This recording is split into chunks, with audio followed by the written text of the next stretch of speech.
So this is something I get asked probably more than anything else. How do I get my kicks higher?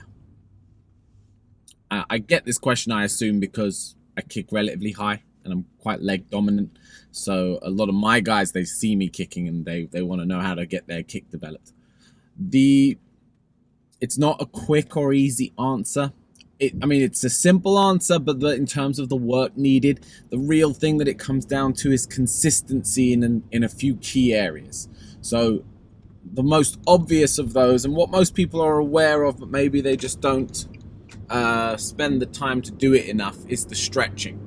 So you have to spend time on the floor. You have to spend time doing the stretch and the flexibility work in order to get your leg up. So that's a huge part of it. The second thing, and this is, I guess, the thing that people neglect the most, is the strength work associated with it. Now, I don't necessarily mean squats or, leg exercises like you would see in the gym. I actually mean specific to lifting your leg in the fashion that you would do to throw the kick. So whether that be practicing your chamber up against the wall or holding onto a chair, or holding out your leg in full extension. It's drills and exercises like this that are going to build the strength in the necessary muscle groups. Because what tends to happen with the majority of people when they're trying to work on their kicks is what they don't realize is that kicking involves a lot of the smaller muscles around your hips that engage to lift your leg up in the fashion that you would to kick. Now, if you haven't developed the strength in these muscle groups, what ends up happening is your larger muscles, in particular your glute, your butt, that will take the load. So that will engage to help you with raising your leg. The issue with that is you end up with your hip overturning and you end up basically presenting your butt to your opponent and lifting your leg in the wrong fashion and through the wrong dimensions. So the strength part is a huge part of it, as well as the flexibility. And then above all else, this will really work on both of them, is just the repetition of the thing. We spoke about this before, that repetition is the mother of all skill. So if you want to get better at kicking, you need to kick more. You need to spend more time doing kicking drills. And in turn with doing this, you're going to be working on the particular muscles associated, and you'll be getting an active stretch by going through the ranges of motion that you need in order to kick. Now, in terms of frequency with training and how often you should be doing what, the stretching wants to be, especially if you're looking to develop flexibility, if you don't have it, you want to be trying to get that in on a daily basis. And I would say at least try to get it in 5 days a week, which I know can seem daunting. And if you're starting from zero, then just get it that you stretch once a week and you'll see a difference. If you can consistently maintain stretching once a week, build it up to twice.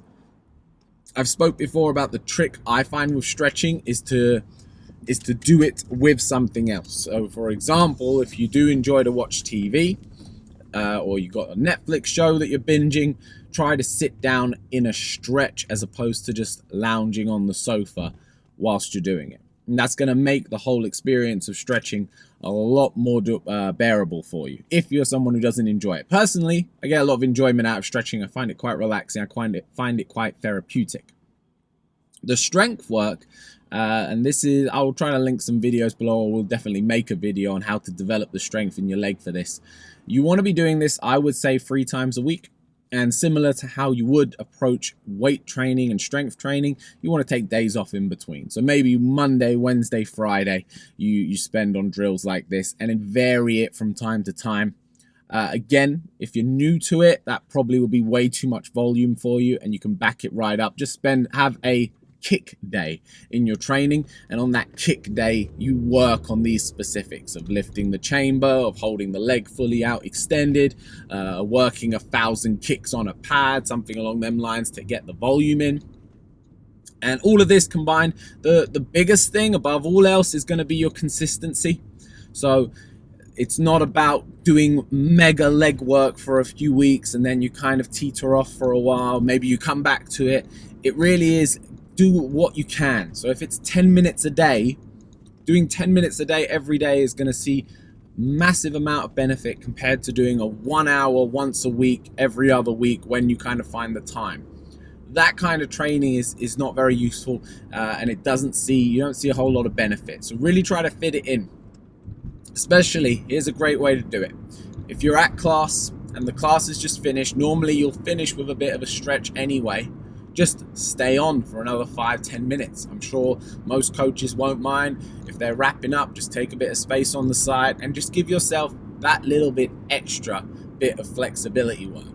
Or get down a little early and get some in, or do some strength work before the session gets started. Or even, and again, this is, if you're struggling for time, get in a little extra strength work at the end of the session. So I'll link some videos, and if we make a video, I'll definitely get that one linked in so that you can have some examples of what I mean when I'm talking about the strength exercise specific to developing kicking.